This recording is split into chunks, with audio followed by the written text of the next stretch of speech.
Hey guys, it's Ben, and I am out on a solo overnight trip in Pennsylvania, a place called Quebec Run Trail System. It's just a 10-mile outer loop, nothing crazy. I am testing a new pack, if you can see it back there. And the pack is for Hilltop packs. I haven't talked much about that on this particular channel, but about 5 years ago, I started this little company in my basement, Spiderweb, and it has ballooned from a tiny little sewing machine from Walmart into what it is today, shipping all over the world, which is pretty cool. So I'm going to take some time during this video and during this trip to kind of share some of the stories that kind of made us who we are today. So kick back, get some popcorn, and enjoy.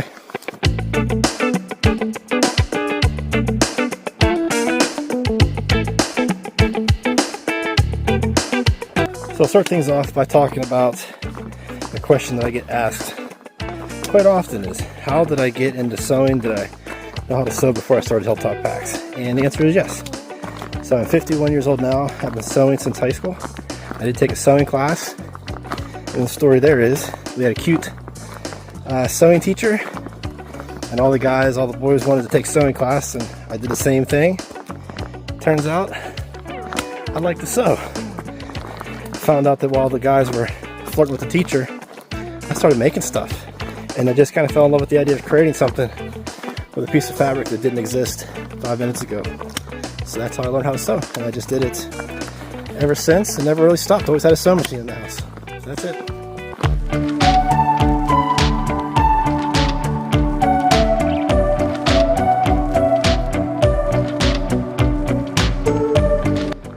So the next question I get asked a lot is what got me into backpacking. Every time I do a podcast or something, that's usually top 2 or 3 questions they ask. And I know back in high school, a couple of friends of mine did some, we'll call it camping. We didn't go very far, and we just kind of camped on local property. But I was always kind of into hiking. I was extremely into photography. I loved going to this place called Dolly Sods. I'd go down there and hike and take pictures. I kept seeing all these people that would, backpack in, and I thought one day I'd give that a try. And that was maybe, 12 years ago, something like that. And I was nervous because I had no friends that wanted to backpack, so I kept buying all the gear and I was waiting. And one day I just packed up all my stuff, told myself I'm just going to hike in as far as I can, maybe 9-10 miles, set up camp, and then wait for it to get dark, and I'd be too scared to leave. And that's how I did my first backpacking trip. And I just forced myself to just deal with the darkness, and it wasn't too bad. It was pretty cool. I had some deer visit me that night, which scared the living crap out of me, but that's pretty cool. So ever since then, I just started making my own gear, and that was kind of led me towards Hilltop Packs. Okay,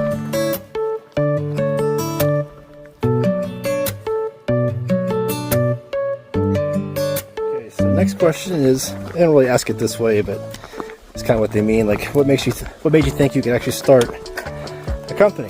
And truth be told, I've actually been self-employed pretty much my entire life. I've owned several businesses, starting with when I was like 13, I was selling fishing worms. I did that for maybe 1 season, but I was hooked. That's my cheesy joke for the day. But yeah, so I have a family that owned businesses. My dad had a construction company for several years. I had an uncle who owns an engineering firm, another uncle who also somewhat of an engineering firm or a consulting firm, and I just looked up to those guys, and I wanted a piece of that. Even though my dad talks about how he kind of hated the experience, I liked watching my dad be the guy that everybody kind of turned to on the job site to kind of fix everything or solve problems or lay out the plans. I just kind of like that. Him driving the ship, even though ultimately he didn't like the business side of it, but it's just fun to watch him. So that's probably kind of what got me started on that path of being self-employed. But today I still own a coffee roastery, a coffee shop, a photography studio, and Hilltop Packs. None of them are some big massive corporation or anything, but I'm very proud of all of them, all the people that work there. A lot of good people. So basically, how did I think I could pull it off? I know I'm pretty good about surrounding myself with good people and sharing my vision with them and then making things happen. So, and it worked. Here we are.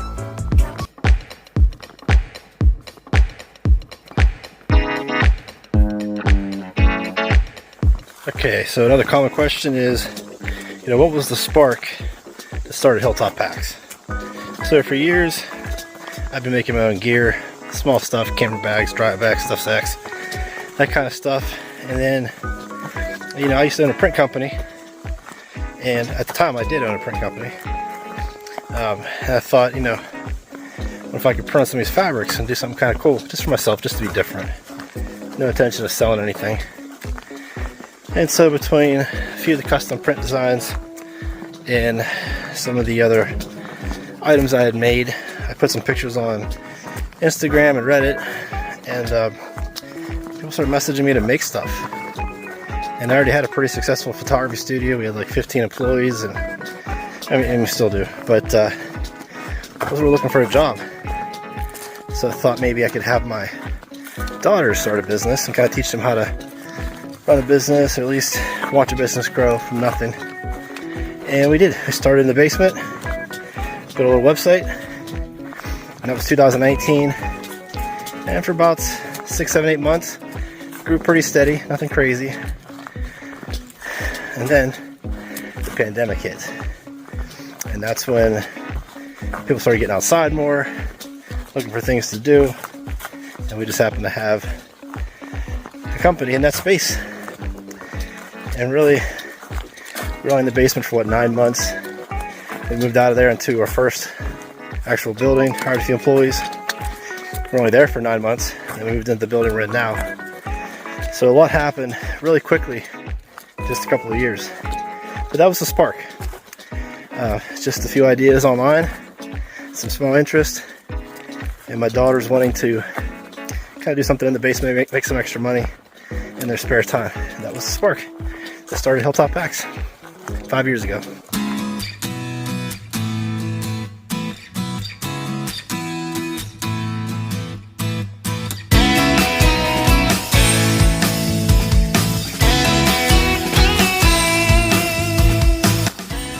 Okay, so I'm about 5 miles in. Got about 2 more miles to go before I'm going to set up for the night. The whole loop is maybe 10, 11 miles, something like that. And if you ever come out here, do this loop counterclockwise. The first half, really no water, only maybe 1 campsite, maybe 2 that I've seen anyway. All the campsites are on the other half of the loop. So go counterclockwise, hike through all this stuff. That's nice to look at. Really no place to stop. So. And then we'll do about 6 more miles tomorrow. So 2 more miles to camp. Carry on.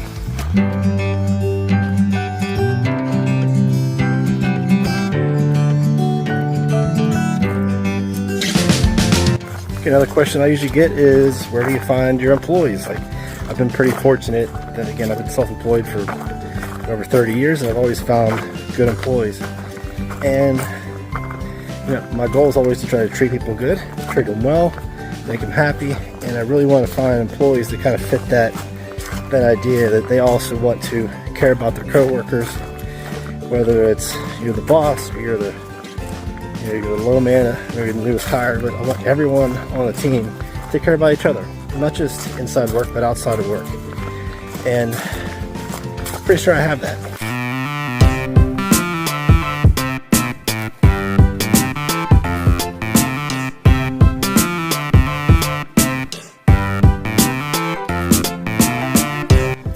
So I passed up a couple of campsites early on. There's like one campsite that I really wanted to stay at that I had not stayed at yet, like mixing it up. And I get there and there's people there, which is fine. There's more campsites. Well, went to the next one, people there too. And this trail doesn't have an abundance of campsites. So now I'm actually already 8 miles in on an 11-mile loop. So I'm actually only 3 miles away from the truck at this point, but I'm gonna try to still find another campsite and finish my stories about Hilltop.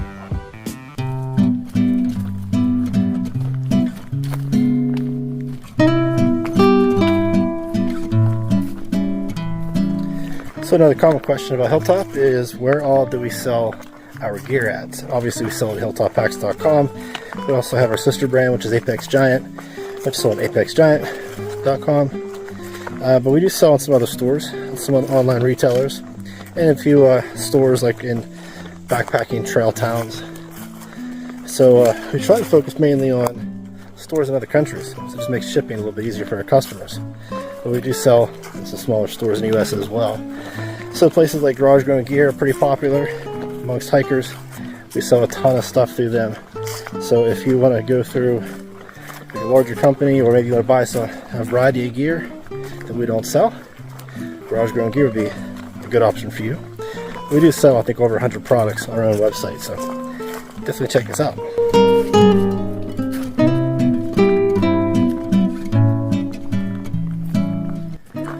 Another common question usually comes up, like in podcasts, is what makes us different?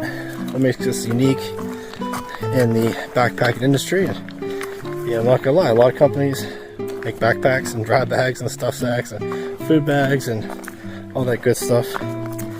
So a few things that make us unique. One, obviously, we're USA made. About 90% of all the stuff we sell on our website is USA made. That's pretty important to us. We try to keep as much here in the US as we can. We make almost all of our fabric-based stuff right in our own shop. Some of the metal and titanium stuff we make for Apex Giant. We do outsource other machine shops in our county. There's just a few things we do get made outside the country. We just can't get made here. So we try really hard to keep it USA based. That's number one. Second thing, which is probably the biggest thing since the very beginning, is we do custom printing. And we make it very easy for the customer to upload that photo. Anybody can take a photo on your phone, go right to the website, upload it, design yourself a custom food bag or dry bag or backpack or anything like that, and just make it very easy. We even have a graphic designer on hand. If you need help with designing anything, he can help you do that, or you can just upload it and do it yourself, and then we print it, and then we sew it, and then we ship it to you. And that's a pretty unique process. There's other companies that do it, but I think we're pretty good at it. Really, the last thing that I want to mention is our people. I know I say that, and it's not a gimmick, but I really like the employees we have and the family we put together, and I like selling that story way more than selling the products that we make. I'm proud of the products, and there's some very unique stuff that we sell, but I'm very proud of the team we put together and how they work together, how they care about each other, and just selling bugs. Just selling that whole story instead of the product is pretty important to me.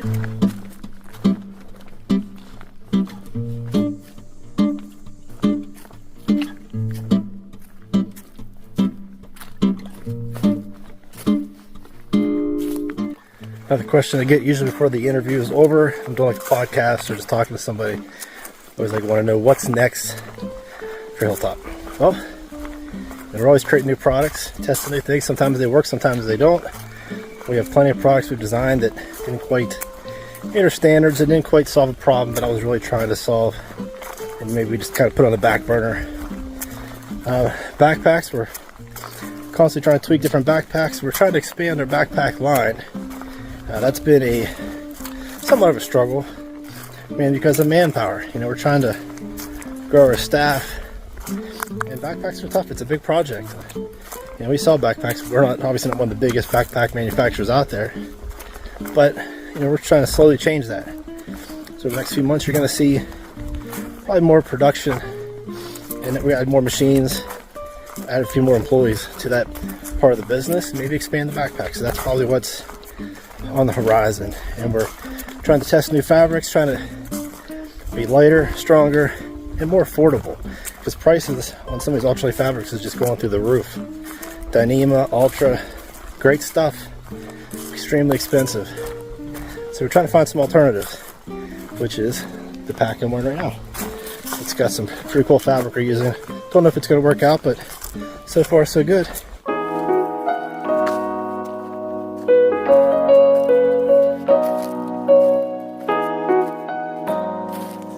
Okay, so this trip was supposed to be 11 miles loop, and there's some camping spots in the middle I was trying to hit, and made a few mistakes. Passed a couple of them up trying to find one that I really liked, that I've been at before. No, actually I've never been there, but I wanted to go to it, and it was already taken. And then the next one was taken, and I kind of screwed myself. And I've been hiking now. I only have a mile and a half left back to the truck, and I have not seen another campsite anywhere. And maybe they're out here, and I'm just walking past it, but that's okay. So 11 miles today, still got some miles on my feet, which is good. needed that and test out the pack a little bit. So guys, thank you so much for watching. If you got any questions about Hilltop packs, feel free to comment down below and I will answer them as best that I can. And we'll talk to you guys next time. So, still walking. Turns out my mileage is a little bit off. I think it's closer to maybe 13, 14 miles. The last couple miles, ton of campsites. I should have just stayed there, but I already had in my mind that I'm gonna hike back to the truck. I'm probably still two more miles away, so when I made that last clip, I was probably still 4 miles away. I should have just posted up and spent the night. But now, I'm on a mission. Now I should just be a mile and a half away from the car. For real this time. Have a good one, guys. So if you're watching this video for this place, don't take my advice. I am not a master navigator. Nobody should be following me.